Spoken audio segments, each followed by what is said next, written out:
Colonel Parameshwar గారు, మనం చూస్తున్నాం ఈ rise in religious demography of Assam చూస్తే 61లో 69.75% ఉన్న హిందూస్ 2011కి వచ్చి 61.46, -11.87 అది ఇక్కడ డిక్లైన్. ముస్లిం 24.7% నుంచి 34.22, 38.44 అండి పెరిగింది.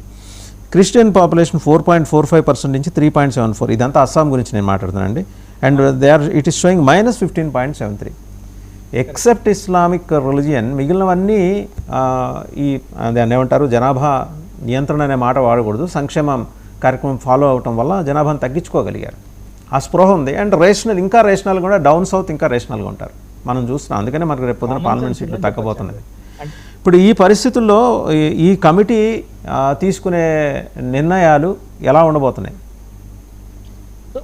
కమిటీస్ రికమెండేషన్స్ అంటే మనకి సర్ప్రైజెస్ ఉంటాయని అనుకుంటామండి.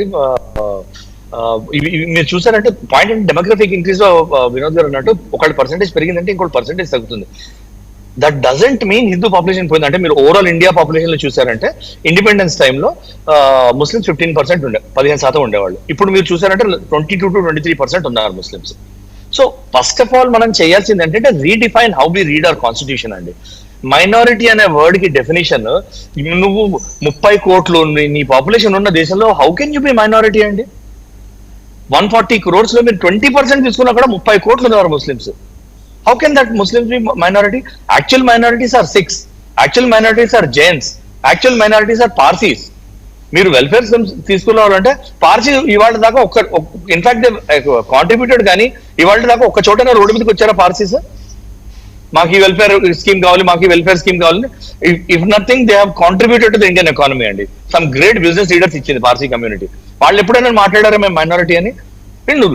C if you have a problem, మీకు problem with Islam is that ఇక్కడ రాసి ఉన్నది వేదము, దీన్ని నువ్వు దాటలేవు అంటారు.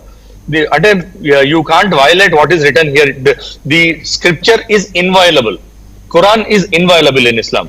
సో ఏంటంటే ఆ టైంలో జిహాద్ కోసం అని ఎక్కువ మంది పిల్లలు కావాలని ప్రాఫెట్ మొహమ్మద్ కాల్ ఇచ్చాడు. అది వాళ్ళు కూడా అప్లై చేస్తానంటే ఏంటి? వాళ్ళు ఏం జిహాద్ చేస్తున్నావు నువ్వు? ప్రతి దేశంలోకి వెళ్ళి నువ్వు న్యాచురలైజ్ చేసి ఆ దేశాన్ని నాశనమే చేస్తున్నావు, కానీ నువ్వు చేసే జిహాద్ ఏంటి? అలాంటప్పుడు so it is on the countries to start defining. Europe మొత్తం అడుగు తినిపోయింది. ఇప్పుడు నెదర్లాండ్స్ పిఎం వచ్చి he's making a noise. UK అవన్నీ అయితే చేయి దాటిపోయినాయి. సో మీరు చేయాల్సింది ఏంటంటే redefine your definition to secularism, redefine your definition to minority, and actually target the minorities who are losing out. నువ్వు ఒక ఇంట్లో సంపాదించేవాడు ఒకడే ఉన్నప్పుడు ఒక ఇంట్లో నువ్వు 10 మందిని పుట్టిస్తే వాళ్ళు చదువుకుని లాయర్లు, డాక్టర్లు ఎవరు వాళ్ళు అడుగు తినేవాళ్ళు అవుతారు, క్రిమినల్స్ అవుతారు, అండ్ ఎగ్జాక్ట్లీ అండ్ టెర్రరిస్ట్ అవుతారు. Unfortunately, sorry, it is not religious comment, but this is going to be a fact అండి. నీకు ఆపర్చునిటీ లేకపోతే ఏం చేస్తావు? నువ్వు రోడ్డు మీదకి వెళ్ళి ఇంకోటి దగ్గర లాక్కుని తింటావు. That is exactly what is happening. And అలాంటి వాళ్ళని ఈజీగా టార్గెట్ చేసి ఏం చేస్తారు political parties? They're using them for their gain. Freebies ఇచ్చినంత వరకు వీళ్ళకి అన్ఫార్చునేట్లీ మనకి we had prime ministers who stood in the parliament floor and said మనకి మన వనరులకి మన వసతులకి ఫస్ట్ క్లెయిమ్ ముస్లిమ్స్ ఉండాలి అని చెప్పన్నారు.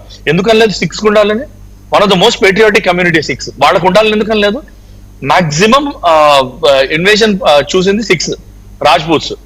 సార్ రాజ్పూట్స్ హిందూస్ అయిపోయారు, సరే 6కి ఎందుకని లేదు? ద వే వాళ్ళ గురువుల్ని వాళ్ళు చూడండి ఎట్లా టార్చర్ చేసి చంపారు. ఆయన కూడా వాళ్ళు ఎప్పుడైనా కంప్లైంట్ చేశారా? మరి వాళ్ళ గురించి ఎందుకని లేదు? వనరులకి మీకు వాళ్ళకు ఉండాలని. వాళ్ళనే కదా మీరు చంపారు 83లో ఇందిరాగాంధీ గారు చనిపోయినప్పుడు ఊచకొతుకు వచ్చారు. వాళ్ళు ఏమైనా కంప్లైంట్ చేశారా? సైలెంట్ గా ఇండియన్ లీగల్ సిస్టమ్ ని ఫాలో అవుతున్నారు. కోర్టులో కేసేసి ఇప్పటికి కూడా కోర్టు చుట్టూ చక్కర్లు కొడుతున్నారు వాళ్ళ పాపం. వాళ్ళు రోడ్ల మీదకి వచ్చి టెర్రరిస్ట్లు అయిపోలే కదా. మధ్యలో వచ్చింది అది స్పాన్సర్డ్ టెర్రరిజం, ఖలిస్తానీ మూవ్మెంట్ అనేవి స్పాన్సర్డ్ వచ్చాయి.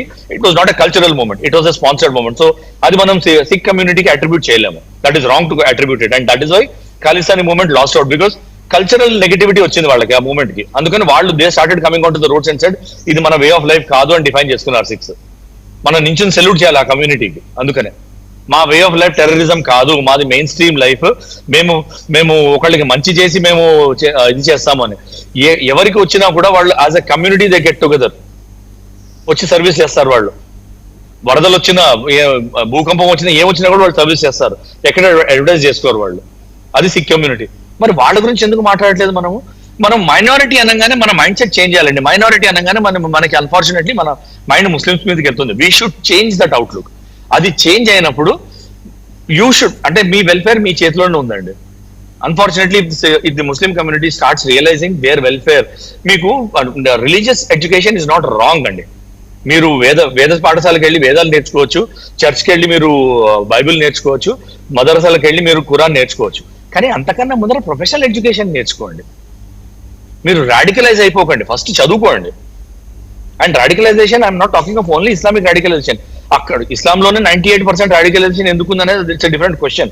బట్ రాడికలైజ్ అవ్వక ముందర get in to the main stream education, study science. ఇప్పటికి కూడా there is a huge percentage of population who believe ధర్తీ చెప్తా గోల్ అంటే చెప్తా అంటారు, అంటే ఫ్లాట్ అంటారు.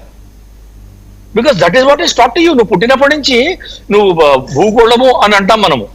ఆ భూగోళమే ఫ్లాట్ గా ఉందంటే అదే నమ్ముతాం మనం. ఎక్కడ కనిపిస్తుంది మనకి భూగోళం సర్క్యులర్ గా ఉందని? లాజిక్ ఏంటి? అది సర్క్యులర్ గా ఉంటే మనం అందరం పడిపోతాము, ఏది నించోదని అంట. అది లాజిక్ వాళ్ళు చెప్పేది. అందుకనే ఫ్లాట్ గా ఉంది కాబట్టి అన్ని నించుని ఉన్నాయి, మనం కూడా నించోగలుగుతాం, లేకపోతే మనం పడిపోతామని. అది వాళ్ళు చెప్పారు లాజిక్. అంటే గ్రావిటీ అనే కాన్సెప్ట్ డిఫై చేసేస్తున్నారు. అలాంటిది మీరు చిన్నప్పటి నుంచి 2 ఏళ్ల నుంచి 3 ఏళ్ల నుంచి ఆ పిల్లలకి చదువు చెప్పారంటే then you can't blame that kid అండి. ఆ పిల్లోని బ్లేమ్ చేయలేరు మీరు. You have to blame the system, you have to blame the parents, you have to blame the adults who are actually radicalizing and influencing those kind of kids. And you have to feel sad for those kids who are getting born. Unfortunately, వాళ్ళే పెరిగి criminals, terrorist అవుతున్నారు. And this thought process has to change. అది మన progressive leaders. ఇప్పుడు మీరు హేమంత Biswa Sharma interviews చూసినా కూడా, లేకపోతే యోగి ఆదిత్యనాథ్ ఇంటర్వ్యూస్ చూసినా కూడా ఏమంటున్నారు? And that is I like them. ఏమంటున్నారు? First education is important, small families is important, education, equality in resources, resource distribution is important. మీరు న్యాచురల్లీ మీకు ఒక పిల్లోడు 2 ఏళ్ళ దాకా ఒక పిల్లోడు ఉన్నాడంటే మీకు ఉన్నవన్నీ ఆ పిల్లోడికి పెడతారు.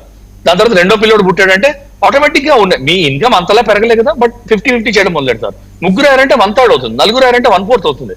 ఇవన్నీ ఏం చేస్తున్నారు? ఆ పిల్లలు ఫస్ట్ పుట్టిన పిల్లలు అబ్జర్వ్ చేస్తున్నారు, నాకున్న ఫుల్ అటెన్షన్ ఇప్పుడు డైవర్ట్ అవుతుందని.